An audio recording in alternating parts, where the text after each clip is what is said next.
Anglikani konvertiti minn Newman sa Blair.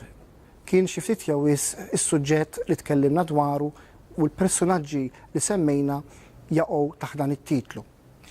Dan ifakkarni f'dak li darba qal il-Kardinal Lustiger ta' Pariġi, illi kien ludi, sar nisrani, saċerdot u arċisqof u kardinal. Darba wieħed mar jintervistah, wieħed ġurnalista u staqsih għallu Eminenza, x'ġalek tikkonverti jew għalfejn ikkonvertejt minn ludi għal nisrani. It-tweġiba tiegħu kienet ċara u diretta.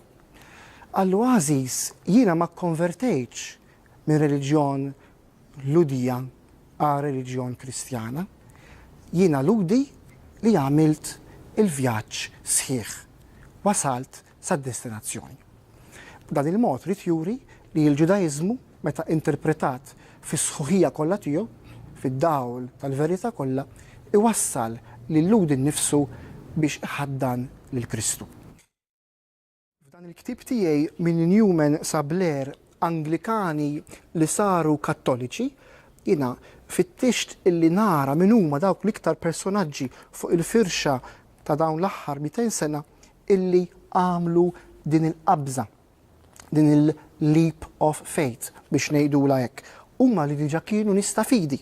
U għalhekk għalkemm ma tkellimx dwarhom kollha, għandna nies famużi magħrufa li għamlu dan il-vjaġġ, bħal pereżempju l-famuż awtur Ingliż Hilaire Belloc, il-famuż Chester Belloc, pereżempju l-famużi żewġ awturi li ħadmu flimkien, Belloc u Chesterton.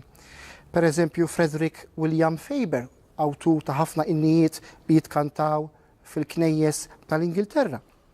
Il-poeta minn Wales, Gerald Manley Hopkins, li kull min huwa mitħla tal-letteratura Ingliża żgur li sema bih.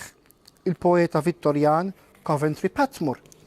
Anke pereżempju il-famuż arkitett Augustus Welby Northmour Pugin, illi iddiżinja ħafna u ħafna knejjes fl-Ingilterra. L-awtur famuża Elizabeth Ann Seton, l-isqof George Tyrrell, il-famuż Christopher Butler, il-Ġiżwita Frederick Copleston, l-awtur tal-famużi Kodba tal-Istorja tal-Filosofija, il-historian magħruf Christopher Dawson, anke awturi bħal pereżempju Henry Graham Greene u Evelyn Waugh, u anke pereżempju l-attur Alec Guinness, u nistgħu nibqgħu sejrin hekk, saħansitra anke waħda mill-membri tal-familja irjali Ingliża, Catherine Worsley, li hija membru tal-familja tad-Duka ta' Kent. Ħafna kienu dawk il-personaġġi li għamlu dan il-vjaġġ. L-iktar ħaġa li tolqotni li kienu nies li kienu qed ifittxu il-verità. U għalhekk kif semmejt fil-bidu hekk ukoll insemmi issa, jolqotuni personaġġi kbar bħal l-Apostlu Missierna San Pawl u Sant Wistin ta' Ippona illi għamlu vjaġġ ta' konverżjoni. Iktar l-żmienna għalkemm mhux Anglikan li sar Kattoliku jolqotni ħafna pereżempju li għalkemm ma jidħolx f'dan il-ktieb il-Beatu Charles de Foucault, illi għalkemm twieled f'pajjiż Kattoliku wkoll għamel din il-mixja ta' konverżjoni u li m'għandix dubju li anke influwenza il xi wħud minn dawn il-personaġġi.